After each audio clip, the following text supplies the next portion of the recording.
ਮੇਰਾ ਨਾਂ ਸੂਰਜ ਹੈ ਤੇ ਮੈਂ ਅੱਜ ਤੁਹਾਨੂੰ ਆਪਣੀ ਕਹਾਣੀ ਦੱਸ ਰਿਹਾ ਹਾਂ। ਇਹ ਕਹਾਣੀ ਮੇਰੀ ਭਰਜਾਈ ਦੀ ਹੈ ਜਿਹਨੇ ਹਮੇਸ਼ਾ ਮੇਰਾ ਸਾਥ ਦਿੱਤਾ, ਜਾਂ ਇਹ ਕਹੋ ਕਿ ਮੈਂ ਉਹਨਾਂ ਦਾ ਸਾਥ ਦਿੱਤਾ। ਮੇਰੀ ਉਮਰ 24 ਸਾਲ ਹੈ ਤੇ ਮੈਂ ਅਹਿਮਦਾਬਾਦ ਦਾ ਰਹਿਣ ਵਾਲਾ ਹਾਂ। ਮੇਰੀ ਮਾਂ ਮੇਰੇ ਜਨਮ ਤੋਂ ਬਾਅਦ ਇਸ ਦੁਨੀਆ ਤੋਂ ਚਲੀ ਗਈ। ਮੇਰੇ ਵੱਡੇ ਭਰਾ ਦੀ ਉਮਰ ਉਸ ਸਮੇਂ 14 ਸਾਲ ਸੀ। ਮੇਰੀ ਦਾਦੀ ਤੇ ਮੇਰੇ ਪਿਓ ਨੇ ਮੈਨੂੰ ਪਾਲਿਆ ਸੀ।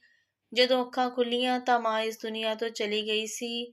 ਹੁਣ ਮੇਰੇ ਲਈ ਮੇਰੇ ਪਾਪਾ, ਮੇਰੇ ਭਰਾ ਤੇ ਦਾਦੀ ਹੀ ਸੀ। ਮੇਰੀ ਮਾਂ ਦੀ ਮੌਤ ਤੋਂ ਬਾਅਦ ਮੇਰੇ ਪਿਓ ਦਾ ਦੂਜਾ ਵਿਆਹ ਕਰਨ ਲਈ ਦਾਦੀ ਨੇ ਬਹੁਤ ਜ਼ੋਰ ਦਿੱਤਾ, ਪਰ ਮੇਰੇ ਪਿਓ ਨੇ ਵਿਆਹ ਕਰਾਉਣ ਲਈ ਨਾ ਕਰਤੀ। ਉਹ ਨਹੀਂ ਚਾਹੁੰਦੇ ਸੀ ਕਿ ਮੈਨੂੰ ਕੋਈ ਦੂਜੀ ਔਰਤ ਪਾਲੇ। ਫਿਰ ਮਜਬੂਰਨ ਮੇਰੀ ਦਾਦੀ ਨੇ ਹੀ ਮੇਰੀ ਪਰਵਰਿਸ਼ ਕੀਤੀ, ਪਰ 9 ਸਾਲ ਬਾਅਦ ਮੇਰੀ ਦਾਦੀ ਵੀ ਸਾਡਾ ਸਾਥ ਛੱਡ ਗਈ। ਹੁਣ ਅਸੀਂ ਤਿੰਨੇ ਇਕੱਲੇ ਹੀ ਰਹਿ ਗਏ ਸੀ। ਮੇਰਾ ਪਿਓ ਮੇਰੀ ਦਾਦੀ ਦੀ ਮੌਤ ਤੋਂ ਬਾਅਦ ਬਿਲਕੁਲ ਟੁੱਟ ਗਿਆ ਸੀ। ਉਹਨਾਂ ਦੋਨਾਂ ਲਈ ਮੈਨੂੰ ਸੰਭਾਲਣਾ ਬਹੁਤ ਮੁਸ਼ਕਲ ਹੋ ਗਿਆ ਸੀ, ਕਿਉਂਕਿ ਮੈਂ ਉਸ ਸਮੇਂ 8 ਸਾਲ ਦਾ ਸੀ। ਮੇਰਾ ਭਰਾ ਕਾਲਜ ਜਾਂਦਾ ਸੀ ਤੇ ਮੇਰੇ ਪਾਪਾ ਵੀ ਨੌਕਰੀ ਕਰਦੇ ਸੀ। ਮੇਰੇ ਪਾਪਾ ਦੀ ਬਹੁਤ ਸੋਹਣੀ ਸਰਕਾਰੀ ਨੌਕਰੀ ਸੀ, ਇਸ ਲਈ ਉਹਨਾਂ ਦੋਨਾਂ ਵਿੱਚੋਂ ਕੋਈ ਵੀ ਛੁੱਟੀ ਨਹੀਂ ਲੈ ਸਕਦਾ ਸੀ। ਮੇਰੇ ਪਾਪਾ ਜੇ ਕੰਮ ਛੱਡ ਕੇ ਘਰ ਬਹਿੰਦੇ ਤਾਂ ਘਰ ਦਾ ਖਰਚਾ ਕਿੱਦਾਂ ਚੱਲਦਾ ਤੇ ਮੇਰੇ ਤੇ ਵੀ ਅਸਰ ਹੁੰਦਾ। ਆਖਰ ਵਿੱਚ ਮੇਰੇ ਭਰਾ ਨੇ ਆਪਣੀ ਪੜ੍ਹਾਈ ਦੀ ਕੁਰਬਾਨੀ ਦਿੱਤੀ ਤੇ ਉਹਨਾਂ ਨੇ ਘਰ ਬੈਠ ਕੇ ਪ੍ਰਾਈਵੇਟ ਪੜ੍ਹਨਾ ਸ਼ੁਰੂ ਕਰ ਦਿੱਤਾ। ਮੈਂ ਉਸ ਸਮੇਂ ਤੀਜੀ ਜਮਾਤ ਵਿੱਚ ਪੜ੍ਹਦਾ ਸੀ। ਸਵੇਰੇ-ਸਵੇਰੇ ਉੱਠਦਾ ਤੇ ਤਿਆਰ ਹੋ ਕੇ ਸਕੂਲ ਜਾਂਦਾ ਸੀ। ਮੇਰਾ ਭਰਾ ਸਾਡੇ ਤਿੰਨਾਂ ਲਈ ਨਾਸ਼ਤਾ ਬਣਾਉਂਦਾ ਸੀ, ਫਿਰ ਮੈਨੂੰ ਸਕੂਲ ਛੱਡ ਕੇ ਆਉਂਦਾ ਤੇ ਸਕੂਲ ਛੱਡ ਕੇ ਆਉਣ ਤੋਂ ਬਾਅਦ ਸਾਰੇ ਘਰ ਦਾ ਕੰਮ-ਕਾਜ ਕਰਦਾ। ਮੇਰਾ ਭਰਾ ਮੇਰੇ ਸਕੂਲ ਦੇ ਆਉਣ ਤੋਂ ਪਹਿਲਾਂ ਦੁਪਹਿਰ ਦੀ ਰੋਟੀ ਵੀ ਬਣਾ ਦਿੰਦਾ ਸੀ ਤੇ ਫਿਰ ਮੈਨੂੰ ਸਕੂਲ ਤੋਂ ਲੈ ਕੇ ਆਉਂਦਾ ਸੀ। ਮੇਰਾ ਭਰਾ ਮੇਰੀ ਹਰ ਛੋਟੀ-ਬੜੀ ਚੀਜ਼, ਖ਼ਾਹਿਸ਼ ਦਾ ਧਿਆਨ ਰੱਖਦਾ, ਪਰ ਜਿਸ ਘਰ ਵਿੱਚ ਔਰਤ ਨਾ ਹੋਵੇ ਉਸ ਘਰ ਦਾ ਕੋਈ ਹੱਲ ਨਹੀਂ ਹੁੰਦਾ। ਇਹੀ ਹਾਲ ਸਾਡੇ ਘਰ ਦਾ ਵੀ ਸੀ। ਪਾਪਾ ਭਰਾ ਨੂੰ ਵਿਆਹ ਲਈ ਕਹਿੰਦੇ ਸੀ, ਲੇਕਿਨ ਉਹ ਕਹਿ ਕੇ ਟਾਲ ਦਿੰਦਾ ਸੀ ਕਿ ਹਾਲੇ ਪੜ੍ਹਾਈ ਕਰਨੀ ਚਾਹੁੰਦਾ, ਜਦੋਂ ਮੈਂ ਕਾਬਲ ਹੋ ਗਿਆ ਉਦੋਂ ਕਰਵਾਵਾਂਗਾ। ਇੱਕ ਦਿਨ ਮੈਂ ਸਕੂਲ ਤੋਂ ਆ ਕੇ ਸੌਂ ਗਿਆ। 2 ਵਜੇ ਸੀ। ਮੇਰੀ ਅੱਖ ਖੁੱਲੀ ਤੇ ਮੇਰਾ ਧਿਆਨ ਜਿੱਦਾਂ ਹੀ ਮੇਰੇ ਭਰਾ ਤੇ ਪਿਆ, ਉਹ ਸ਼ੀਸ਼ੇ ਅੱਗੇ ਖੜਾ ਆਪਣੇ ਆਪ ਨੂੰ ਦੇਖਣ ਵਿੱਚ ਬਿਜ਼ੀ ਸੀ। ਮੈਂ ਉੱਠ ਕੇ ਆਪਣੇ ਭਰਾ ਦੇ ਪਿੱਛੇ ਜਾ ਕੇ ਖੜਾ ਹੋ ਗਿਆ। ਮੈਨੂੰ ਪਿੱਛੇ ਦੇਖ ਕੇ ਮੇਰੇ ਭਰਾ ਨੇ ਕਿਹਾ ਕਿ ਮੈਂ ਬਾਹਰ ਜਾ ਰਿਹਾ ਹਾਂ, ਚੰਗਾ ਹੋਇਆ ਤੂੰ ਉੱਠ ਗਿਆ। ਮੈਂ 1 ਘੰਟੇ ਵਿੱਚ ਵਾਪਸ ਆ ਜਾਵਾਂਗਾ। ਤੂੰ ਅੰਦਰ ਤੋਂ ਦਰਵਾਜ਼ਾ ਚੰਗੀ ਤਰ੍ਹਾਂ ਬੰਦ ਕਰ ਲੈ ਤੇ ਕੋਈ ਸ਼ਰਾਰਤ ਨਾ ਕਰੀਂ। ਆਪਣੇ ਭਰਾ ਦੀ ਗੱਲ ਚੰਗੀ ਤਰ੍ਹਾਂ ਸੁਣ ਕੇ ਕਿਹਾ, ਠੀਕ ਹੈ। ਜਦੋਂ ਮੇਰਾ ਭਰਾ ਚਲਾ ਗਿਆ ਤਾਂ ਮੈਂ ਅੰਦਰੋਂ ਦਰਵਾਜ਼ਾ ਬੰਦ ਕਰਕੇ ਵਾਪਸ ਆ ਗਿਆ। ਪਰ ਹੁਣ ਹਰ ਰੋਜ਼ ਹੀ ਏਦਾਂ ਹੋਣ ਲੱਗਿਆ ਸੀ। ਮੇਰਾ ਭਰਾ 1 ਘੰਟੇ ਦਾ ਬਹਾਨਾ ਬਣਾ ਕੇ ਰੋਜ਼ ਜਾਂਦਾ ਤੇ ਪਾਪਾ ਦੇ ਆਉਣ ਤੋਂ ਪਹਿਲਾਂ ਘਰ ਵਾਪਸ ਆ ਜਾਂਦਾ ਸੀ। ਹੁਣ ਮੈਂ 8ਵੀਂ ਜਮਾਤ ਵਿੱਚ ਹੋ ਗਿਆ ਸੀ ਤੇ ਉਮਰ 14 ਸਾਲ ਸੀ। ਏਦਾਂ ਹੀ ਦਿਨ ਬੀਤਦੇ ਚਲੇ ਗਏ। ਮੇਰੇ ਭਰਾ ਦੀ ਪੜ੍ਹਾਈ ਵੀ ਪੂਰੀ ਹੋ ਚੁੱਕੀ ਸੀ ਤੇ ਉਸ ਨੂੰ ਵਧੀਆ ਨੌਕਰੀ ਮਿਲ ਗਈ ਸੀ। ਇੱਕ ਦਿਨ ਮੇਰੇ ਪਿਤਾ ਜੀ ਟਾਈਮ ਤੋਂ ਪਹਿਲਾਂ ਹੀ ਘਰ ਆ ਗਏ। ਸ਼ਾਮ ਦੇ 7 ਵੱਜ ਰਹੇ ਸੀ। ਜਦੋਂ ਮੇਰਾ ਭਰਾ ਘਰ ਆਇਆ ਤਾਂ ਉਹਦੇ ਨਾਲ ਇੱਕ ਕੁੜੀ ਸੀ, ਜਿਸ ਨੇ ਘੁੰਡ ਕੱਢਿਆ ਹੋਇਆ ਸੀ, ਜੋ ਲਾਲ ਰੰਗ ਦੇ ਲਹਿੰਗੇ ਵਿੱਚ ਨਵੀਂ ਬਹੂ ਲੱਗ ਰਹੀ ਸੀ। ਮੇਰੇ ਪਾਪਾ ਨੇ ਮੇਰੇ ਭਰਾ ਵੱਲ ਵੇਖਿਆ ਤੇ ਚੌਂਕ ਗਏ ਤੇ ਉੱਠ ਕੇ ਖੜੇ ਹੋ ਗਏ। ਫਿਰ ਉਹ ਮੇਰੇ ਭਰਾ ਦੇ ਵੱਲ ਗਏ। ਉਹਨਾਂ ਦੇ ਪਿੱਛੇ ਖੜੀ ਉਸ ਕੁੜੀ ਤੇ ਨਜ਼ਰ ਪਈ। ਪਾਪਾ ਨੇ ਸਵਾਲੀਆ ਨਜ਼ਰ ਨਾਲ ਮੇਰੇ ਭਰਾ ਵੱਲ ਵੇਖਿਆ। ਮੇਰੇ ਭਰਾ ਮੇਰੇ ਪਾਪਾ ਨੂੰ ਦੇਖਦੇ ਹੋਏ ਹਕਲਾਉਂਦੇ ਹੋਏ ਕਿਹਾ, ਪਾਪਾ ਮੈਨੂੰ ਮਾਫ਼ ਕਰ ਦੇਣਾ, ਇਹ ਕੁੜੀ ਮੇਰੀ ਘਰਵਾਲੀ ਹੈ।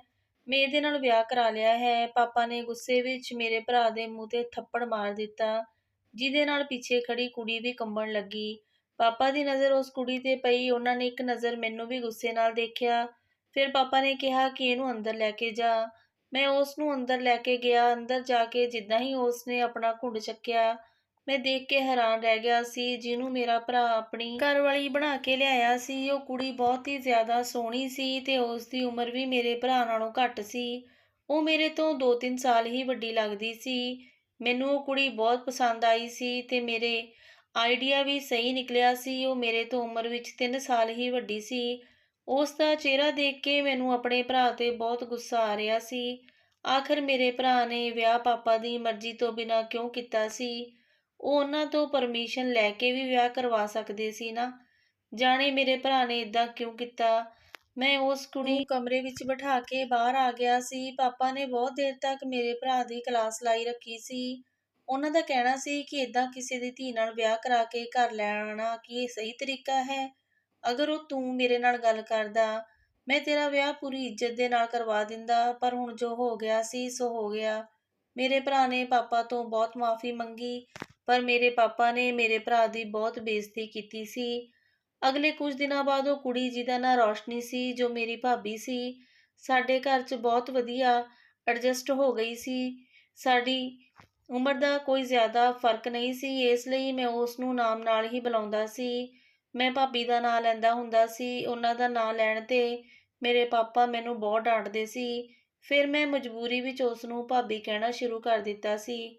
ਸਮਾਂ ਏਦਾਂ ਹੀ ਚੱਲ ਰਿਹਾ ਸੀ। ਮੇਰੀ ਭਾਬੀ ਨੇ ਪੂਰੇ ਘਰ ਨੂੰ ਚੰਗੀ ਤਰ੍ਹਾਂ ਸੰਭਾਲ ਲਿਆ ਸੀ ਤੇ ਹੁਣ ਸਾਡਾ ਘਰ-ਘਰ ਲੱਗ ਰਿਹਾ ਸੀ। ਇਸ ਘਰ ਵਿੱਚ ਔਰਤ ਦੀ ਜੋ ਕਮੀ ਸੀ, ਉਹ ਮੇਰੀ ਭਾਬੀ ਨੇ ਪੂਰੀ ਕਰ ਦਿੱਤੀ ਸੀ। ਸਾਡੇ ਦਿਨ ਵਧੀਆ ਗੁਜ਼ਰਨ ਲੱਗੇ ਸੀ। ਹੁਣ ਮੇਰੇ ਭਰਾ ਨੂੰ ਵੀ ਖਾਣਾ ਬਣਾਉਣ ਦੀ ਲੋੜ ਨਹੀਂ ਸੀ ਪੈਂਦੀ। ਬੜੀ ਮੁਸ਼ਕਲ ਨਾਲ ਖੁਸ਼ੀਆਂ ਸਾਡੇ ਘਰ ਆਈਆਂ ਸੀ, ਪਰ ਇੱਕ ਦਿਨ ਸਾਡੇ ਪਾਪਾ ਸਾਨੂੰ ਛੱਡ ਕੇ ਇਸ ਦੁਨੀਆ ਤੋਂ ਚਲੇ ਗਏ। ਪਰ ਇਹ ਜ਼ਿੰਦਗੀ ਹੈ, ਕਦੇ ਕਿਸੇ ਦੇ ਗਏ ਤੋਂ ਰੁਕੀ ਹੈ ਤੇ ਨਾ ਰੁਕੇਗੀ। ਜ਼ਿੰਦਗੀ ਅੱਗੇ ਵਧਣ ਲੱਗੀ ਸੀ। ਮੇਰੀ ਭਾਬੀ ਨਾਲ ਬਹੁਤ ਚੰਗੀ ਬਣਦੀ ਸੀ। ਮੇਰਾ ਭਰਾ ਸਾਰਾ ਦਿਨ ਕੰਮ ਤੇ ਹੁੰਦਾ ਸੀ। ਉਸ ਤੋਂ ਪਿੱਛੋਂ ਘਰ ਵਿੱਚ ਮੈਂ ਤੇ ਭਾਬੀ ਪੂਰਾ ਦਿਨ ਮਜ਼ੇ ਕਰਦੇ ਸੀ। ਸਾਡੀ ਆਪਸ ਵਿੱਚ ਦੋਸਤੀ ਦੇਖ ਕੇ ਮੇਰਾ ਭਰਾ ਹਮੇਸ਼ਾ ਗੁੱਸੇ ਹੋ ਜਾਂਦਾ ਸੀ। ਭਾਬੀ ਤੇ ਮੈਂ ਭਰਾ ਇਸ ਹਾਲਤ 'ਤੇ ਬਹੁਤ ਹੱਸਦੇ ਤੇ ਮਜ਼ਾਕ ਉਡਾਉਂਦੇ ਸੀ। ਇੱਕ ਦਿਨ ਅਸੀਂ ਸਾਰਿਆਂ ਨੇ ਬਾਹਰ ਜਾ ਕੇ ਘੁੰਮਣ ਦਾ ਪਲਾਨ ਬਣਾਇਆ। ਉਸ ਦਿਨ ਮੇਰੇ ਭਰਾ ਦੀ ਛੁੱਟੀ ਸੀ ਤੇ ਮੇਰੀ ਤਬੀਅਤ ਅਚਾਨਕ ਖਰਾਬ ਹੋ ਗਈ, ਜਿਹਦੀ ਵਜ੍ਹਾ ਨਾਲ ਭਾਬੀ ਨੇ ਮੈਨੂੰ ਬਾਹਰ ਜਾਣ ਤੋਂ ਮਨਾ ਕਰ ਦਿੱਤਾ ਸੀ। ਮੈਂ ਜ਼ਬਰਦਸਤੀ ਆਪਣੀ ਭਾਬੀ ਨੂੰ ਜਾਣ ਲਈ ਕਿਹਾ। ਉਹਨਾਂ ਦੇ ਜਾਣ ਤੋਂ ਬਾਅਦ ਮੈਂ ਹਾਲ ਵਿੱਚ ਸੋਫੇ 'ਤੇ ਹੀ ਪੈ ਗਿਆ ਸੀ। ਹਾਲੇ ਉਹਨਾਂ ਨੂੰ ਗਿਆ ਕੁਝ ਦੇਰ ਹੀ ਹੋਈ ਸੀ, ਦਰਵਾਜ਼ੇ 'ਤੇ ਰੌਲੇ ਦੀ ਆਵਾਜ਼ ਆਈ। ਮੈਂ ਸੋਫੇ ਤੋਂ ਉੱਠਣ ਹੀ ਵਾਲਾ ਸੀ, ਇੰਨੀ ਦੇਰ ਵਿੱਚ ਭਾਬੀ ਮੇਰੇ ਪੈਰਾਂ ਵਿੱਚ ਆ ਕੇ ਗਿਰ ਗਈ।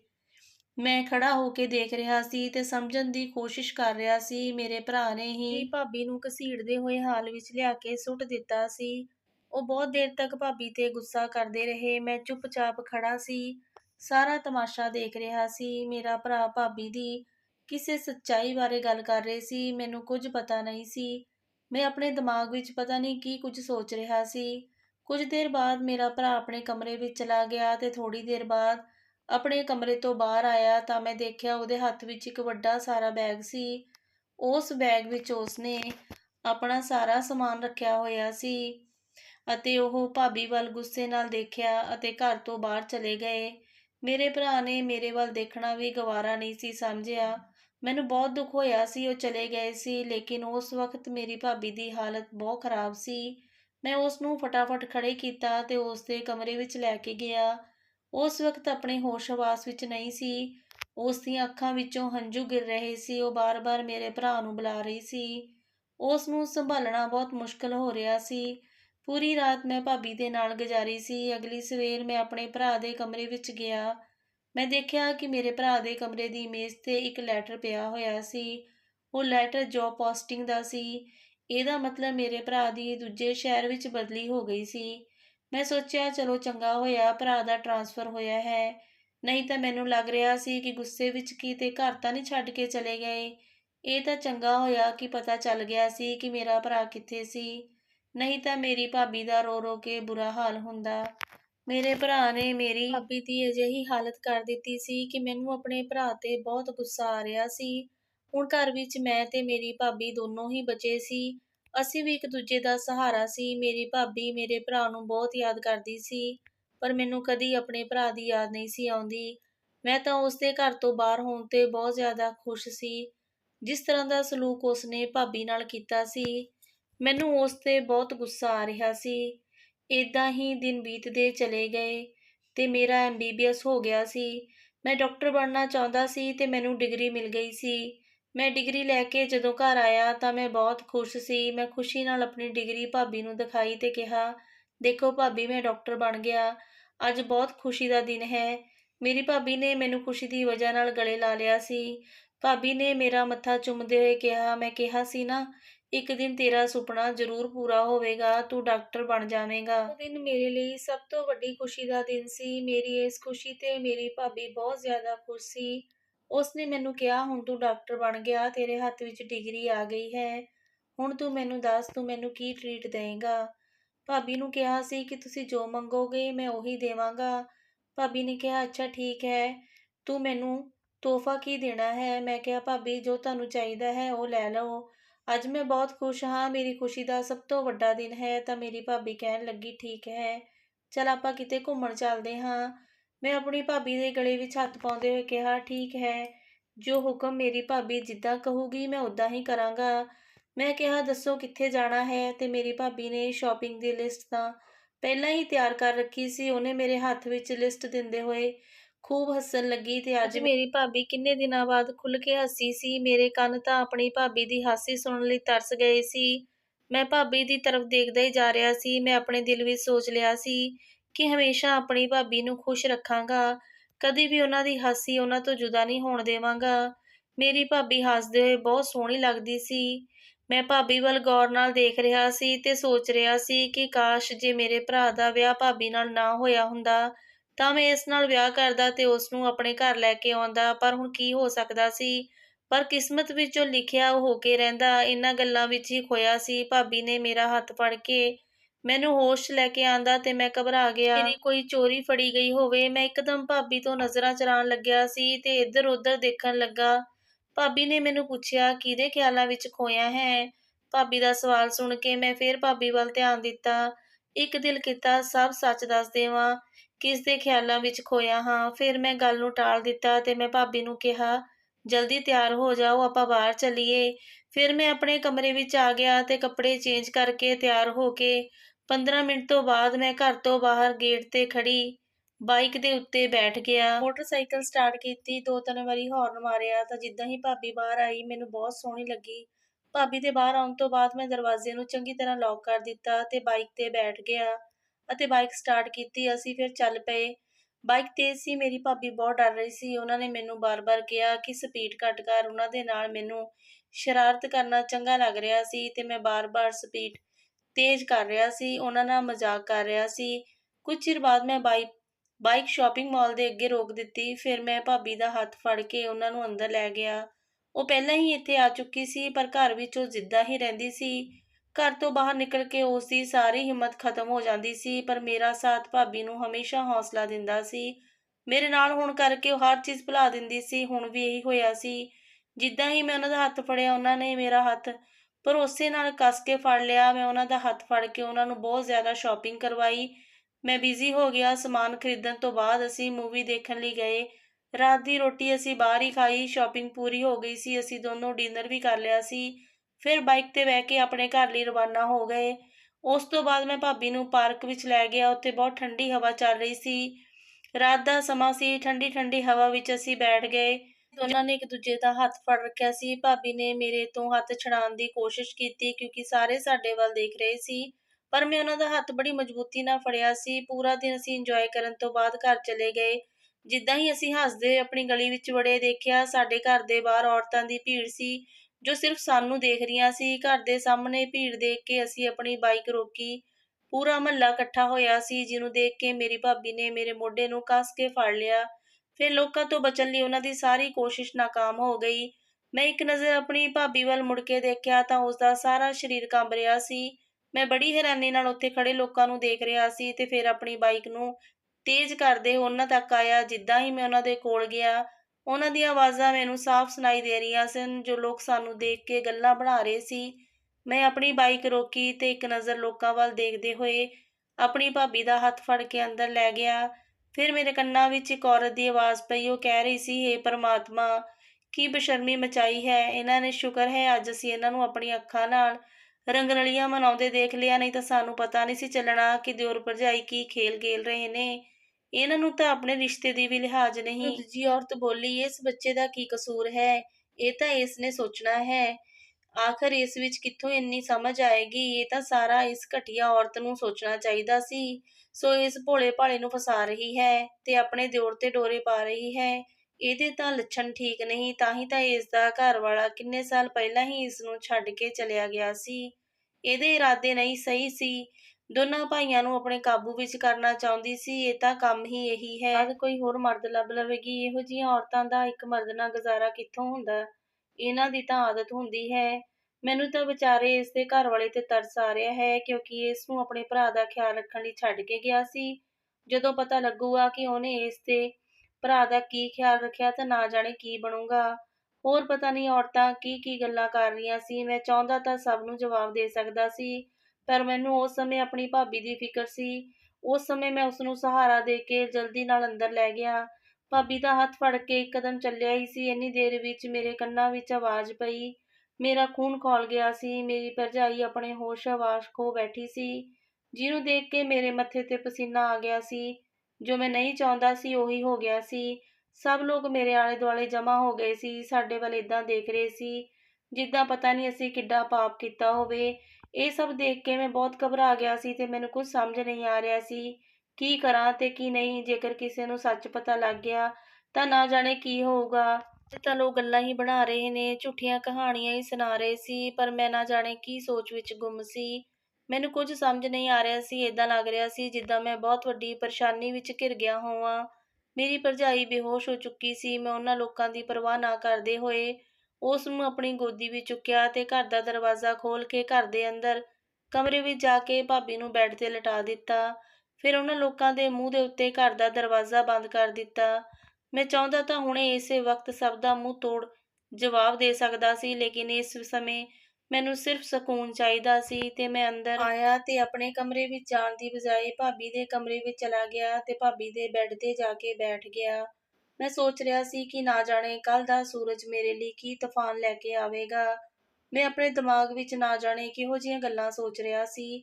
ਮੈਂ ਆਪਣੇ ਵੱਲੋਂ ਆਪਣੀ ਭਾਬੀ ਨੂੰ ਖੁਸ਼ ਰੱਖਣ ਦੀ ਹਰ ਕੋਸ਼ਿਸ਼ ਕਰਦਾ ਸੀ, ਲੇਕਿਨ ਮੁਹੱਲੇ ਵਾਲੇ ਨੇ ਸਾਡੀ ਖੁਸ਼ੀਆਂ ਨੂੰ ਨਜ਼ਰ ਲਾ ਦਿੱਤੀ ਸੀ। ਮੈਂ ਦੇਖਿਆ ਕਿ ਭਾਬੀ ਹੋਸ਼ ਵਿੱਚ ਆ ਰਹੀ ਸੀ। ਸੋਚਦੇ-ਸੋਚਦੇ ਮੇਰਾ ਸਾਰਾ ਸਰੀਰ ਆਕੜ ਗਿਆ ਸੀ ਤੇ ਮੇਰੀ ਭਾਬੀ ਪਾਣੀ ਮੰਗ ਰਹੀ ਸੀ। ਮੈਂ ਫਟਾਫਟ ਉਹਨਾਂ ਦੇ ਕੋਲ ਗਿਆ ਤੇ ਉਹਨਾਂ ਨੂੰ ਸਹਾਰਾ ਦੇ ਕੇ ਬਿਠਾ ਦਿੱਤਾ ਤੇ ਉਹਨਾਂ ਨੂੰ ਪਾਣੀ ਦਾ ਗਲਾਸ ਦਿੱਤਾ। ਭਾਬੀ ਨੂੰ ਤਸੱਲੀ ਦੇਣ ਤੋਂ ਬਾਅਦ ਮੈਂ ਰਸੋਈ ਵਿੱਚ ਗਿਆ ਅਤੇ ਖਾਣਾ ਗਰਮ ਕਰਨ ਲੱਗਾ। ਇਹ ਸਭ ਮੇਰੀ ਵਜ੍ਹਾ ਨਾਲ ਹੋਇਆ ਸੀ, ਜੋ ਮੇਰੀ ਭਾਬੀ ਬੇਹੋਸ਼ ਹੋ ਗਈ ਸੀ। ਮੈਂ ਭਾਬੀ ਦੇ ਕੋਲਡ ਡਰਿੰਕ ਵਿੱਚ ਨੀਂਦ ਦੀ ਦਵਾਈ ਮਿਲਾਈ ਸੀ। ਰਸੋਈ ਵਿੱਚ ਜਾ ਕੇ ਮੈਂ ਨੀਂਦ ਦੀ ਦਵਾਈ ਦਾ ਡੱਬਾ ਕੱਢਿਆ, ਜਿਹਨੂੰ ਮੈਂ ਰੋਟੀ ਵਿੱਚ ਮਿਲਾ ਦਿੱਤਾ। ਖਾਣਾ ਖਾਣ ਤੋਂ ਬਾਅਦ ਭਾਬੀ ਨੂੰ ਬਹੁਤ ਸਕੂਨ ਮਿਲ ਗਿਆ ਸੀ। ਮੈਂ ਗੌਰ ਨਾਲ ਭਾਬੀ ਵੱਲ ਦੇਖਿਆ ਅਤੇ ਉੱਠ ਕੇ ਬਾਹਰ ਚਲਾ ਗਿਆ ਅਤੇ ਆਪਣੇ ਕਮਰੇ ਵਿੱਚ ਜਾ ਕੇ ਸੌਂ ਗਿਆ। ਅਗਲੀ ਸਵੇਰ ਜਦੋਂ ਮੈਂ ਉੱਠਿਆ ਤਾਂ ਮੈਂ ਦੇਖਿਆ ਭਾਬੀ ਰਸੋਈ ਵਿੱਚ ਕੰਮ ਕਰ ਰਹੀ ਸੀ ਤੇ ਉਹ ਬਿਲਕੁਲ ਸਕੂਨ ਦੇ ਨਾਲ ਕਿਚਨ ਵਿੱਚ ਨਾਸ਼ਤਾ ਬਣਾ ਰਹੀ ਸੀ। ਮੈਂ ਭਾਬੀ ਦੇ ਕੋਲ ਗਿਆ ਤੇ ਉਸ ਨੂੰ ਗੁੱਡ ਮਾਰਨਿੰਗ ਕਿਹਾ, ਨਾਲ ਹੀ ਨਾਲ ਉਸ ਦੀ ਤਬੀਅਤ ਬਾਰੇ ਪੁੱਛਿਆ। ਕੁਝ ਦੇਰ ਬਾਅਦ ਡਾਈਨਿੰਗ ਟੇਬਲ 'ਤੇ ਜਾ ਕੇ ਬੈਠ ਗਿਆ।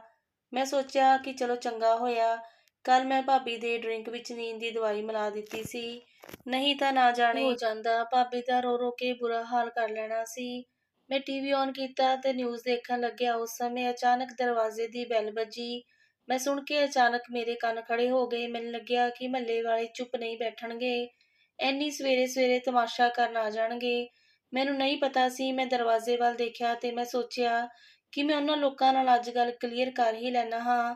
ਇਸ ਤੋਂ ਪਹਿਲਾਂ ਕਿ ਮੈਂ ਦਰਵਾਜ਼ਾ ਖੋਲ੍ਹਦਾ, ਮੇਰੇ ਜਾਣ ਤੋਂ ਪਹਿਲਾਂ ਮੇਰੀ ਭਾਬੀ ਨੇ ਦਰਵਾਜ਼ਾ ਖੋਲ੍ਹ ਦਿੱਤਾ ਅਤੇ ਆਂਢ-ਗੁਆਂਢ ਦੀਆਂ ਔਰਤਾਂ ਅੰਦਰ ਆ ਗਈਆਂ ਤੇ ਘਰ ਵਿੱਚ ਆਉਂਦੇ ਹੀ ਉਹਨਾਂ ਨੇ ਕੱਲ੍ਹ ਵਾਲਾ ਤਮਾਸ਼ਾ ਫੇਰ ਸ਼ੁਰੂ ਕਰ ਦਿੱਤਾ ਸੀ। ਮੇਰੀ ਭਾਬੀ ਆਪਣੇ ਆਪ 'ਤੇ ਇਲਜ਼ਾਮ ਚੁੱਕ ਕਰਕੇ ਸਹਿ ਰਹੀ ਸੀ, ਲੇਕਿਨ ਜਿੱਦਾਂ ਹੀ ਉਹਨਾਂ ਨੇ ਮੇਰਾ ਨਾਂ ਦਿੱਤਾ, ਮੇਰੀ ਭਾਬੀ ਉਹਨਾਂ 'ਤੇ ਟੁੱਟ ਪਈ ਤੇ ਮੈਂ ਹੈਰਾਨੀ ਨਾਲ ਉਸਦੇ ਚਿਹਰੇ ਵੱਲ ਦੇਖ ਰਿਹਾ ਸੀ ਕਿ ਉਹ ਕਿੰਨੀ ਤੇਜ਼ੀ ਨਾਲ ਲੋਕਾਂ ਨੂੰ ਜਵਾਬ ਦੇ ਰਹੀ ਸੀ। ਮੇਰੀ ਭਾਬੀ ਨੇ ਆਪਣੇ ਬੋਲਾਂ ਦੇ ਨਾਲ ਉਹਨਾਂ ਦੀ ਬੋਲਤੀ ਬੰਦ ਕਰਵਾ ਦਿੱਤੀ। ਬਾਅਦ ਵਿੱਚ ਉਹ ਆਪਣਾ ਮੂੰਹ ਲਟਕਾ ਕੇ ਵਾਪਸ ਚਲੀਆਂ ਗਈਆਂ। ਮੇਰੀ ਭਾਬੀ ਨੇ ਦਰਵਾਜ਼ਾ ਬੰਦ ਕੀਤਾ ਤੇ ਅੰਦਰ ਆ ਗਈ ਅਤੇ ਖੁਦ ਨੂੰ ਤਸੱਲੀ ਦੇਣ ਲੱਗੀ। ਪਹਿਲਾਂ ਉਹਨਾਂ ਨੇ ਪਾਣੀ ਪੀਤਾ ਤੇ ਫਿਰ ਮੈਨੂੰ ਨਾਸ਼ਤਾ ਦਿੱਤਾ। ਨਾਸ਼ਤਾ ਕਰਨ ਤੋਂ ਬਾਅਦ ਮੈਂ ਆਪਣੇ ਕਮਰੇ ਵਿੱਚ ਚਲਾ ਗਿਆ। ਥੋੜ੍ਹੀ ਦੇਰ ਬਾਅਦ ਮੈਂ ਵਾਪਸ ਆਇਆ ਤਾਂ ਦੇਖਿਆ ਭਾਬੀ ਦੇ ਹੱਥ ਵਿੱਚ ਮੇਰਾ ਮੋਬਾਈਲ ਸੀ। ਨਾ ਜਾਣੇ ਉਹ ਮੇਰੇ ਮੋਬਾਈਲ 'ਤੇ ਕਿਸ ਨਾਲ ਗੱਲ ਕਰ ਰਹੀ ਸੀ। ਮੈਨੂੰ ਅਚਾਨਕ ਯਾਦ ਆਇਆ ਕਿ ਮੈਂ ਇੰਨਾ ਵੱਡਾ ਲਾਪਰਵਾਹ ਕਿੱਦਾਂ ਹੋ ਸਕਦਾ। ਆਖਰ ਭਾਬੀ ਨੂੰ ਆਪ ਮੇਰੇ ਬਾਰੇ ਸਭ ਕੁਝ ਪਤਾ ਚੱਲ ਚੁੱਕਾ ਸੀ। ਨਾ ਜਾਣੇ ਉਹ ਮੇਰੇ ਬਾਰੇ ਕੀ ਸੋਚ ਰਹੀ ਹੋਊਗੀ। ਮੈਂ ਆਪਣੇ ਹੀ ਖਿਆਲਾਂ ਵਿੱਚ ਖੋਇਆ ਸੀ ਤੇ ਮੇਰੀ ਭਾਬੀ ਮੈਨੂੰ ਘੂਰ-ਘੂਰ ਕੇ ਦੇਖਣ ਲੱਗੀ। ਮੈਂ ਬਹੁਤ ਬੁਰੀ ਤਰ੍ਹਾਂ ਫਸ ਚੁੱਕਿਆ ਸੀ, ਝੂਠ ਵੀ ਨਹੀਂ ਬੋਲ ਸਕਦਾ ਸੀ। ਹੁਣ ਮੇਰੇ ਕੋਲ ਇੱਕੋ ਹੀ ਰਾਸਤਾ ਸੀ ਕਿ ਉਹਨਾਂ ਨੂੰ ਸੱਚ-ਸੱਚ ਦੱਸ ਦੇਵਾਂ। ਫਿਰ ਭਾਬੀ ਦਾ ਰਿਐਕਸ਼ਨ ਮੈਨੂੰ ਬਹੁਤ ਖਤਰਨਾਕ ਲੱਗ ਰਿਹਾ ਸੀ, ਜਿੱਦਾਂ ਉਹਨਾਂ ਨੂੰ ਸਭ ਸੱਚ ਪਤਾ ਚੱਲ ਗਿਆ ਹੋਵੇ। ਏਦਾਂ ਲੱਗ ਰਿਹਾ ਸੀ ਜਿੱਦਾਂ ਮੈਨੂੰ ਕੱਚਾ ਚਬਾ ਜਾਵੇਗੀ ਤੇ ਮੈਂ ਸਿਰ ਝੁਕਾ ਲਿਆ। ਇਸ ਤੋਂ ਇਲਾਵਾ ਮੇਰੇ ਕੋਲ ਹੋਰ ਕੋਈ ਚਾਰਾ ਨਹੀਂ ਸੀ। ਭਾਬੀ ਨੇ ਬੜੀਆਂ ਅਫ਼ਸੋਸ ਭਰੀਆਂ ਨਜ਼ਰਾਂ ਨਾਲ ਮੇਰੇ ਵੱਲ ਦੇਖਿਆ। ਸ਼ਾਇਦ ਉਹਨਾਂ ਨੂੰ ਮੇਰੇ ਤੋਂ ਇਸ ਚੀਜ਼ ਦੀ ਉਮੀਦ ਨਹੀਂ ਸੀ। ਇਸ ਤੋਂ ਪਹਿਲਾਂ ਕਿ ਉਹ ਮੈਨੂੰ ਕੁਝ ਕਹਿੰਦੀ, ਅਚਾਨਕ ਦਰਵਾਜ਼ੇ ਦੀ ਬੈਲ ਦੁਬਾਰਾ ਵੱਜੀ, ਜਿਹਨੂੰ ਸੁਣ ਕੇ ਭਾਬੀ ਨੇ ਮੇਰਾ ਮੋਬਾਈਲ ਸੋਫੇ 'ਤੇ ਸੁੱਟ ਦਿੱਤਾ ਅਤੇ ਦਰਵਾਜ਼ਾ ਖੋਲ੍ਹਣ ਲਈ ਚਲੀ ਗਈ। ਜਲਦੀ ਨਾਲ ਮੈਂ ਆਪਣਾ ਮੋਬਾਈਲ ਆਪਣੇ ਕੋਲ ਰੱਖ ਲਿਆ, ਇਸ ਤੋਂ ਪਹਿਲਾਂ ਉਸ ਨੂੰ ਮੇਰੇ ਦੂਜੇ ਰਾਜ਼ ਬਾਰੇ ਪਤਾ ਚੱਲ ਜਾਂਦਾ। ਮੈਂ ਸਕੂਨ ਭਰਿਆ ਸਾਹ ਲਿਆ ਤੇ ਸੋਚ ਰਿਹਾ ਸੀ, ਚੰਗਾ ਹੋਇਆ ਦਰਵਾਜ਼ੇ 'ਤੇ ਕੋਈ ਆਇਆ। ਫਿਰ ਭਾਬੀ ਦੇ ਚੀਕਣ ਦੀ ਆਵਾਜ਼ ਆਉਣ ਲੱਗੀ। ਮੈਂ ਜਲਦੀ ਨਾਲ ਭੱਜ ਕੇ ਦਰਵਾਜ਼ੇ ਦੇ ਕੋਲ ਗਿਆ। ਜੋ ਮੇਰੇ ਸਾਹਮਣੇ ਖੜਾ ਸੀ, ਉਸ ਨੂੰ ਦੇਖ ਕੇ ਮੈਂ ਅਚਾਨਕ ਹੀ ਚੌਂਕ ਗਿਆ ਸੀ। ਮੈਨੂੰ ਆਪਣੀ ਅੱਖਾਂ 'ਤੇ ਯਕੀਨ ਨਹੀਂ ਆ ਰਿਹਾ ਸੀ। ਮੇਰੇ ਸਾਹਮਣੇ ਮੇਰਾ ਭਰਾ ਖੜਿਆ ਸੀ। ਮੈਂ ਭੱਜ ਕੇ ਉਸ ਨੂੰ ਆਪਣੇ ਗਲੇ ਨਾਲ ਲਾ ਲਿਆ ਸੀ। ਅਸੀਂ ਦੋਨੋਂ ਭਾਈ ਇੱਕ-ਦੂਜੇ ਨੂੰ ਕਾਫ਼ੀ ਦੇਰ ਤੱਕ ਗਲੇ ਮਿਲਦੇ ਰਹੇ ਤੇ ਰੋਂਦੇ ਰਹੇ। ਆਪਣੇ ਭਰਾ ਨੂੰ ਲੈ ਕੇ ਮੈਂ ਅੰਦਰ ਆ ਗਿਆ। ਭਾਬੀ ਹਾਲੇ ਤੱਕ ਸਦਮੇ ਵਿੱਚ ਖੜੀ ਸੀ। ਉਸ ਤੋਂ ਬਾਅਦ ਮੈਂ ਭਾਬੀ ਨੂੰ ਅੰਦਰ ਲੈ ਕੇ ਆਇਆ। ਕੁਝ ਚਿਰ ਪਿੱਛੋਂ ਮੈਂ ਆਪਣੇ ਦੋਸਤ ਦੇ ਘਰ ਜਾਣ ਦਾ ਬਹਾਨਾ ਕੀਤਾ ਤਾਂ ਜੋ ਦੋਨੋਂ ਇੱਕ-ਦੂਜੇ ਨਾਲ ਗੱਲ ਕਰ ਸਕਣ, ਪਿਛਲੇ ਸਾਰੇ ਗੁੱਸੇ-ਗਿਲੇ ਖ਼ਤਮ ਕਰਕੇ ਆਪਣੀ ਜ਼ਿੰਦਗੀ ਦੀ ਨਵੀਂ ਸ਼ੁਰੂਆਤ ਕਰ ਸਕਣ। ਤੇ ਮੈਂ ਵੀ ਆਪਣੇ ਭਰਾ ਦੀ ਅਮਾਨਤ ਉਸ ਨੂੰ ਸੌਂਪ ਚੁੱਕਿਆ ਸੀ। ਹੁਣ ਮੈਂ ਤੁਹਾਨੂੰ ਆਪਣੀ ਭਾਬੀ ਦੀ ਜ਼ਿੰਦਗੀ ਬਾਰੇ ਦੱਸਣਾ ਚਾਹੁੰਦਾ ਹਾਂ। ਦਰਅਸਲ ਮੇਰੀ ਭਾਬੀ ਇੱਕ ਤਵਾਇਫ ਸੀ। ਉਹ ਬਚਪਨ ਤੋਂ ਅਜਿਹੀ ਨਹੀਂ ਸੀ। ਸ਼ਾਇਦ ਇਹ ਹੋਣਾ ਉਹਨਾਂ ਦੀ ਕਿਸਮਤ ਵਿੱਚ ਲਿਖਿਆ ਸੀ। ਉਹ ਅਨਾਥ ਸੀ। ਉਹਨਾਂ ਨੇ ਜਦੋਂ ਤੋਂ ਹੋਸ਼ ਸੰਭਾਲਿਆ ਸੀ, ਆਪਣੇ ਆਪ ਨੂੰ ਦਰ-ਦਰ ਦੀਆਂ ਠੋਕਰਾਂ ਖਾਂਦੇ ਹੀ ਪਾਇਆ ਸੀ। ਜਦੋਂ ਉਹ 5 ਸਾਲ ਦੀ ਹੋਈ ਸੀ, ਫਿਰ ਕਿਸੇ ਫੈਮਿਲੀ ਨੇ ਉਹਨਾਂ ਨੂੰ ਅਡਾਪਟ ਕਰ ਲਿਆ ਸੀ। ਫਿਰ ਉਸ ਫੈਮਿਲੀ ਨਾਲ ਰਹਿੰਦੀ ਰਹੀ। ਆਖਰ ਤੋਂ ਉਹਨਾਂ ਨੂੰ ਮਾਂ-ਬਾਪ ਦਾ ਪਿਆਰ ਮਿਲ ਜਾਂਦਾ ਸੀ। ਉਹ ਉਸ ਫੈਮਿਲੀ ਨਾਲ ਉਹਨਾਂ ਦੇ ਘਰ ਚਲੀ ਗਈ। ਸ਼ੁਰੂ ਦੇ ਕਈ ਸਾਲ ਬਹੁਤ ਚੰਗੇ ਗੁਜ਼ਰੇ। ਜਿਸ ਪਰਿਵਾਰ ਨੇ ਉਹਨਾਂ ਨੂੰ ਅਪਣਾਇਆ ਸੀ, ਉਹ ਬਹੁਤ ਚੰਗਾ ਤੇ ਅਮੀਰ ਪਰਿਵਾਰ ਸੀ। ਉਹਨਾਂ ਲੋਕਾਂ ਨੇ ਭਾਬੀ ਨੂੰ ਸੜਕ ਤੋਂ ਚੁੱਕਿਆ ਸੀ ਤੇ ਆਪਣਾ ਨਾਂ ਦਿੱਤਾ ਸੀ। ਪਰ ਜਿੱਦਾਂ ਹੀ ਉਹ ਜਵਾਨ ਹੋਈ, ਕਾਫ਼ੀ ਸਾਰੇ ਲੋਕ ਸੀ ਜੋ ਉਹਨਾਂ ਦੀ ਖੂਬਸੂਰਤੀ ਤੋਂ ਜਲਦੇ ਸੀ, ਕਿਉਂਕਿ ਮੇਰੀ ਭਾਬੀ ਬਹੁਤ ਸੋਹਣੀ ਸੀ ਤੇ ਬਚਪਨ ਵਿੱਚ ਉਹ ਬਹੁਤ ਜ਼ਿਆਦਾ ਮਾਸੂਮ ਲੱਗਦੀ ਸੀ।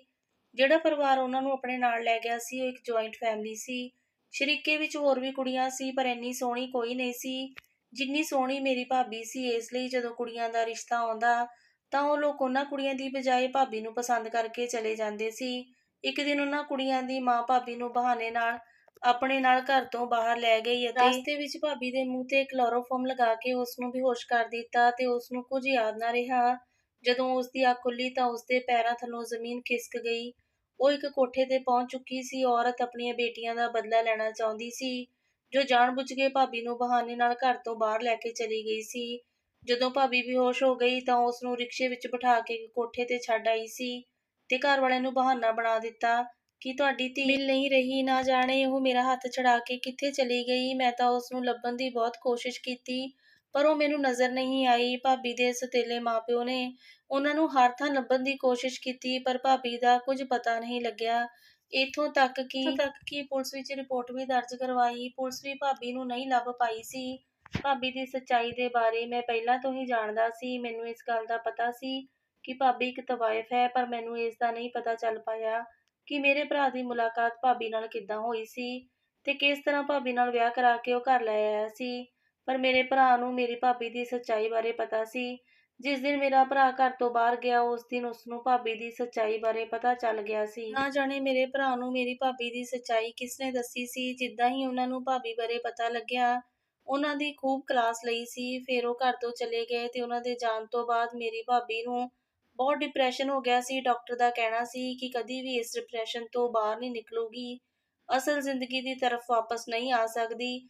ਇਸ ਲਈ ਮੈਂ ਉਹਨਾਂ ਦਾ ਜ਼ਿਆਦਾ ਖਿਆਲ ਰੱਖਣ ਲੱਗਿਆ ਸੀ, ਪਰ ਮੇਰੀ ਮਿਹਨਤ ਤੇ ਕੋਸ਼ਿਸ਼ ਕਰਨ ਨਾਲ ਉਹ ਠੀਕ ਹੋਣ ਲੱਗੀ ਸੀ। ਮੈਂ ਭਾਬੀ ਦਾ ਟ੍ਰੀਟਮੈਂਟ ਆਪਣੇ ਹਿਸਾਬ ਨਾਲ ਕਰਨਾ ਸ਼ੁਰੂ ਕਰ ਦਿੱਤਾ ਸੀ। ਹਮੇਸ਼ਾ ਮੈਂ ਉਹਨਾਂ ਦਾ ਖਿਆਲ ਰੱਖਦਾ, ਜਿਹਨੂੰ ਸਭ ਲੋਕਾਂ ਨੇ ਗਲਤ ਸਮਝਿਆ ਸੀ। ਲੋਕ ਮੇਰੇ ਤੇ ਭਾਬੀ ਤੇ ਨਾ ਜਾਣੇ ਕਿਸ ਤਰ੍ਹਾਂ ਦੇ ਇਲਜ਼ਾਮ ਲਾ ਰਹੇ ਸੀ। ਮੇਰਾ ਭਰਾ 2 ਸਾਲ ਬਾਅਦ ਘਰ ਵਾਪਸ ਆਇਆ ਸੀ। ਇਹ ਸੋਚ-ਸੋਚ ਕੇ ਮੇਰੀ ਅੱਖਾਂ ਵਿੱਚ ਹੰਝੂ ਆ ਗਏ ਸੀ ਤੇ ਮੈਨੂੰ ਆਪਣੇ ਰਿਸ਼ਤੇ ਫਿਰ ਤੋਂ ਮਿਲ ਗਏ ਸੀ। ਮੈਂ ਖੁੱਲ੍ਹ ਕੇ ਉਹਨਾਂ ਦੇ ਨਾਲ ਜੀਣਾ ਚਾਹੁੰਦਾ ਸੀ, ਪਰ ਹੁਣ ਏਦਾਂ ਮੁਮਕਿਨ ਨਹੀਂ ਸੀ, ਕਿਉਂਕਿ ਮੈਨੂੰ ਟ੍ਰੇਨਿੰਗ ਦੇ ਲਈ ਸ਼ਹਿਰ ਤੋਂ ਦੂਰ ਜਾਣਾ ਸੀ। ਇਸ ਲਈ ਆਪਣੇ ਕਮਰੇ ਵਿੱਚ ਆ ਕੇ ਮੈਂ ਪੈਕਿੰਗ ਸ਼ੁਰੂ ਕਰ ਦਿੱਤੀ ਸੀ। ਭਾਬੀ ਨੂੰ ਇਹ ਗੱਲ ਸਵੇਰੇ ਪਤਾ ਚੱਲ ਗਈ ਸੀ, ਜਿਹਦੇ ਬਾਰੇ ਮੈਂ ਉਸਨੂੰ ਦੱਸਿਆ ਨਹੀਂ ਸੀ। ਮੈਂ ਭਾਬੀ ਨੂੰ ਇਕੱਲਾ ਛੱਡ ਕੇ ਨਹੀਂ ਜਾਣਾ ਚਾਹੁੰਦਾ ਸੀ। ਇਸ ਵਜ੍ਹਾ ਨਾਲ ਮੈਂ ਆਪਣੀ ਟ੍ਰੇਨਿੰਗ ਨੂੰ ਕੈਂਸਲ ਕਰਵਾ ਦਿੱਤਾ ਸੀ ਤੇ ਭਾਬੀ ਨੂੰ ਫ਼ੋਨ 'ਤੇ ਇਸ ਬਾਰੇ ਸਭ ਪਤਾ ਚੱਲ ਗਿਆ ਸੀ। ਇਹ ਮੇਰੀ ਸੱਚਾਈ ਸੀ, ਜਿਹੜੀ ਉਸ ਨੂੰ ਮੋਬਾਈਲ ਤੋਂ ਪਤਾ ਲੱਗ ਗਈ ਸੀ। ਮੇਰੇ ਇੱਕ ਦੋਸਤ ਨੇ ਫ਼ੋਨ ਕਰਕੇ ਭਾਬੀ ਨੂੰ ਦੱਸਿਆ ਕਿ ਅੰਕੁਸ਼ ਟ੍ਰੇਨਿੰਗ 'ਤੇ ਜਾਣ ਲਈ ਮਨਾ ਕਰ ਰਿਹਾ ਹੈ। ਆਖਰਕਾਰ ਇਹ ਉਸਦਾ ਸੁਪਨਾ ਸੀ, ਲੇਕਿਨ ਉਹ ਤੁਹਾਡੀ ਪਰਵਾਹ ਦੀ ਵਜ੍ਹਾ ਨਾਲ ਤੁਹਾਨੂੰ ਛੱਡ ਕੇ ਇਕੱਲੇ ਨਹੀਂ ਜਾਣਾ ਚਾਹੁੰਦਾ। ਸ਼ਾਮ ਦੇ ਟਾਈਮ ਜਦੋਂ ਮੈਂ ਘਰ ਵਾਪਸ ਆਇਆ ਤਾਂ ਮੈਂ ਦੇਖਿਆ ਮੇਰਾ ਭਰਾ ਤੇ ਭਾਬੀ ਮੇਰਾ ਇੰਤਜ਼ਾਰ ਕਰ ਰਹੇ ਸੀ। ਭਾਬੀ ਨੇ ਰੋ-ਰੋ ਕੇ ਆਪਣੀਆਂ ਅੱਖਾਂ ਸਜਾ ਲਈਆਂ ਸੀ। ਏਦਾਂ ਲੱਗ ਰਿਹਾ ਸੀ ਜਿੱਦਾਂ ਉਹ ਮੈਨੂੰ ਝਿੜਕਣ ਲਈ ਤਿਆਰ ਬੈਠੀ ਸੀ। ਮੈਂ ਜਾ ਕੇ ਦੋਨਾਂ ਦੇ ਕੋਲ ਬੈਠ ਗਿਆ ਅਤੇ ਉਹਨਾਂ ਦੋਨਾਂ ਨੂੰ ਪਿਆਰ ਭਰੀਆਂ ਨਜ਼ਰਾਂ ਨਾਲ ਦੇਖਣ ਲੱਗਾ। ਮੈਂ ਆਪਣੇ ਭਰਾ ਤੇ ਭਾਬੀ ਨੂੰ ਆਪਣੇ ਮਾਂ-ਬਾਪ ਸਮਝਦਾ ਸੀ। ਭਾਬੀ ਨੇ ਮੈਨੂੰ ਸਗੀ ਮਾਂ ਵਾਂਗ ਪਿਆਰ ਕੀਤਾ, ਮਮਤਾ ਦਿੱਤੀ। ਇਸ ਲਈ ਮੈਂ ਚਾਹੁੰਦਾ ਸੀ ਕਿ ਮੈਂ ਭਾਬੀ ਨੂੰ ਕਦੇ ਇਕੱਲੇ ਛੱਡ ਕੇ ਨਹੀਂ ਜਾਵਾਂਗਾ। ਲੇਕਿਨ ਚੰਗਾ ਹੋਇਆ ਸੀ ਮੇਰਾ ਭਰਾ ਆਪੇ ਹੀ ਘਰ ਆ ਗਿਆ ਸੀ। ਹੁਣ ਮੈਂ ਬੇਫਿਕਰੀ ਨਾਲ ਆਪਣੀ ਟ੍ਰੇਨਿੰਗ 'ਤੇ ਜਾ ਸਕਦਾ ਸੀ। ਮੇਰੇ ਭਰਾ ਭਾਬੀ ਨੇ ਮੈਨੂੰ ਬਹੁਤ ਸਮਝਾਇਆ ਕਿ ਤੂੰ ਆਪਣੀ ਟ੍ਰੇਨਿੰਗ 'ਤੇ ਆਰਾਮ ਨਾਲ ਜਾ ਸਕਦਾ ਹੈ। ਤੈਨੂੰ ਕਿਸੇ ਚੀਜ਼ ਦੀ ਜ਼ਰੂਰਤ ਹੋਈ ਤਾਂ ਸਾਨੂੰ ਜ਼ਰੂਰ ਕਹਿਣਾ ਹੈ। ਅਸੀਂ ਹਮੇਸ਼ਾ ਤੇਰੇ ਨਾਲ ਹਾਂ। ਤੂੰ ਆਪਣਾ ਸੁਪਨਾ ਪੂਰਾ ਕਰ ਤੇ ਇੱਕ ਕਾਮਯਾਬ ਡਾਕਟਰ ਬਣ ਕੇ ਘਰ ਆਈ। ਆਪਣੇ ਭਰਾ ਭਾਬੀ ਤੋਂ ਮੈਨੂੰ ਬਹੁਤ ਹਿੰਮਤ ਮਿਲਦੀ ਸੀ। ਮੈਂ ਬਹੁਤ ਖੁਸ਼ ਸੀ। ਉਹ ਦੋਨੋਂ ਆਪਸ ਵਿੱਚ ਗੱਲਾਂ ਕਰ ਰਹੇ ਸੀ। ਸਭ ਠੀਕ ਹੋ ਗਿਆ ਸੀ। ਆਖਰ ਭਾਬੀ ਦੇ ਨਾਲ ਜੋ ਹੋਇਆ ਸੀ ਉਹਦੇ ਵਿੱਚ ਉਸ ਦੀ ਕੋਈ ਗਲਤੀ ਨਹੀਂ ਸੀ। ਇਸ ਲਈ ਮੇਰੇ ਭਰਾ ਨੇ ਭਾਬੀ ਦੀ ਸੱਚਾਈ ਜਾਣਨ ਤੋਂ ਬਾਅਦ ਉਸ ਤੋਂ ਮਾਫ਼ੀ ਮੰਗ ਲਈ ਸੀ ਤੇ ਕਿਹਾ ਉਸਨੇ ਜੋ ਵੀ ਕੀਤਾ ਗੁੱਸੇ ਵਿੱਚ ਕੀਤਾ। ਹੁਣ ਉਹ ਕਦੀ ਵੀ ਉਸ ਨੂੰ ਇਕੱਲੇ ਛੱਡ ਕੇ ਨਹੀਂ ਜਾਵੇਗਾ। ਹੁਣ ਮੈਂ ਬਹੁਤ ਚੰਗਾ ਡਾਕਟਰ ਬਣ ਗਿਆ ਤੇ ਮੇਰਾ ਆਪਣਾ ਹਸਪਤਾਲ ਹੈ। ਮੇਰੇ ਭਰਾ ਭਾਬੀ ਵੀ ਆਪਣੀ ਜ਼ਿੰਦਗੀ ਵਿੱਚ ਬਹੁਤ ਖੁਸ਼ ਨੇ। ਅੱਜ ਮੇਰੇ ਭਰਾ ਭਾਬੀ ਦੇ ਕੋਲ 2 ਕੁੜੀਆਂ ਨੇ। ਦੋਨੋਂ ਆਪਣੀ ਜ਼ਿੰਦਗੀ ਵਿੱਚ ਬਹੁਤ ਜ਼ਿਆਦਾ ਖੁਸ਼ ਨੇ। ਮੈਂ ਵੀ ਆਪਣੇ ਵਿਆਹ ਕਰਨ ਲਈ ਇੱਕ ਚੰਗੀ ਜਿਹੀ ਕੁੜੀ ਦੀ ਤਲਾਸ਼ ਕਰ ਰਿਹਾ ਹਾਂ। ਤੁਸੀਂ ਲੋਕ ਮੇਰੇ ਲਈ ਪ੍ਰਾਰਥਨਾ ਕਰੋ ਕਿ ਮੈਨੂੰ ਵੀ ਮੇਰੀ ਭਾਬੀ ਵਰਗੀ ਚੰਗੀ ਕੁੜੀ ਮਿਲ ਜਾਏ, ਜੋ ਮੇਰੇ ਪਰਿਵਾਰ ਨੂੰ ਤੇ ਮੈਨੂੰ ਬਹੁਤ ਚੰਗੀ ਤਰ੍ਹਾਂ ਸੰਭਾਲ ਲਵੇ। ਹਾਂਜੀ ਦੋਸਤੋ, ਉਮੀਦ ਕਰਦੀ ਹਾਂ ਤੁਹਾਨੂੰ ਇਹ ਕਹਾਣੀ ਚੰਗੀ ਲੱਗੀ ਹੋਣੀ। ਜੇਕਰ ਚੰਗੀ ਲੱਗੇ ਤਾਂ ਪਲੀਜ਼ ਕਹਾਣੀ ਨੂੰ ਲਾਈਕ ਸ਼ੇਅਰ ਕਰਿਓ ਜੀ। ਚੈਨਲ 'ਤੇ ਪਹਿਲੀ ਵਾਰੀ ਆਏ ਹੋ ਸਬਸਕ੍ਰਾਈਬ ਜ਼ਰੂਰ ਕਰਿਓ। ਆਪਾਂ ਫਿਰ ਮਿਲਾਂਗੇ ਇੱਕ ਸੋਹਣੀ ਜਿਹੀ ਕਹਾਣੀ ਨਾਲ। ਤਦ ਤੱਕ ਲਈ ਤੁਹਾਨੂੰ ਸਾਰਿਆਂ ਨੂੰ ਮੇਰੇ ਵੱਲੋਂ ਪਿਆਰ ਭਰੀ ਸਤਿ ਸ਼੍ਰੀ ਅਕਾਲ ਜੀ।